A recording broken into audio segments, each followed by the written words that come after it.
Greetings. As you prepare to begin your first 20 and meet with the Lord, I want to encourage you by sharing a personal story and a passage from Scripture to encourage you. You know, a number of years ago, our former senior pastor, Clive, used to take members of the congregation to Israel. And he used to say this: the trip is going to be good, but when you come back, Scripture is going to go from being black and white to being color to being multi-dimensional. And I've found that to be the case in my life. I really encourage you to invest in a trip to Israel, to Greece, to Turkey. See the places where Scripture took place. You know, 2 years ago, my wife and I and our family was given the opportunity to go on a sabbatical. We prayed about where we would go, and we really felt led to go to Egypt. We wanted to go to that place and see what had taken place and to see the pyramids. So we looked at it, and of course, there's the 4-day package, the 5-day package, the 6-day package. Every day you add, you're seeing just more and more sites, as you can imagine. And so we looked at it, and we were landing around the 7 or 8-day package, but by adding one more day, we could go to Mount Sinai. I thought, how could we go to Egypt and not get to go to Mount Sinai? And so that's the package we chose. We went, we had an incredible trip. The pyramids are amazing. Of course, the Nile River is just mind-blowing. And then about 2 days before we were about to go to Mount Sinai, the tour company told us, you know, it's too dangerous to drive there. There's just unrest in that Sinai Peninsula area, but we can fly. And so we boarded the airplanes, and as we took off, you see the desert of Egypt and just how vast it is. I mean, as far as you can see, just desert. And as you continue to fly, you fly over the sea, and it's the most beautiful blue you could imagine. And then you cross into the Sinai Peninsula. That's what you see behind me. The most rugged, rough mountains you can possibly imagine. And we land, and we go on a several-hour car trip to get to the site where they think Mount Sinai might have been, at Mount St. Catherine's.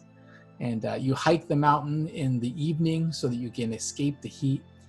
Carrie and Brennan and Paisley chose to take camels about 3/4 of the way up before they had a hike.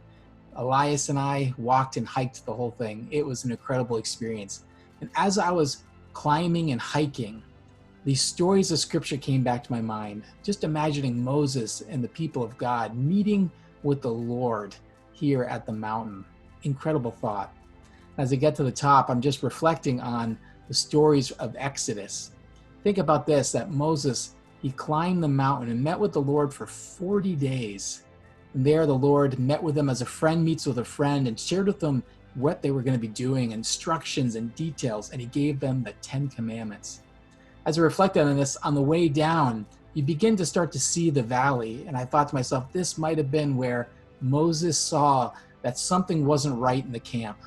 You can imagine he's wondering what's going on, and as he learns more and he discovers more, he gets to the bottom, and they've created an idol, and they've been worshiping an idol while Moses has been meeting with the Lord. It's just hard to imagine. And Moses breaks the 10 Commandments. I love it. The Lord calls him back up the mountain. I could just imagine going up a second time. As you get towards the top, it's pretty steep. You know, it's a good hike. And he gets to the top. The Lord had told him to bring up 2 new tablets. So he's carried these up the mountain. And it says the cloud comes down on top of him. And the Lord stands there with Moses. And he says, he declares his name. The Lord, the compassionate and gracious God, slow to anger, abounding in love and faithfulness. That's Exodus 34, verse 6. The Lord, the compassionate and gracious God, slow to anger, abounding love and faithfulness. Can you imagine that the Lord would have said that? This picture behind me was taken on top of Mount Sinai. Imagine the Lord speaking those words to Moses. After Moses has broken the tablets, the Lord is saying, I'm faithful. I'm faithful. Despite what my people did, I'm faithful. I'm abounding in love. And as you go into your first 20 today, I want to just encourage you. Whatever has taken place in your life, whatever took place yesterday or today, the Lord looks at you and he says, I am faithful. I'm abounding in love. I'm compassionate. I'm gracious. I'm slow to anger. Just reflect on that. Receive that from the Lord. Speak to him anything you want to about maybe issues in your life or ways you've turned from him. But receive the love of God, just like Moses received that on top of this mountain. Also, think about your friends. Think about things happening in the world. Take on the posture of God. Take on that posture of compassion. Fill yourself up today with the love of the Lord. Ask the Lord to touch you in a fresh way so that when you go out, you represent Him. God bless you. Have an incredible time with the Lord.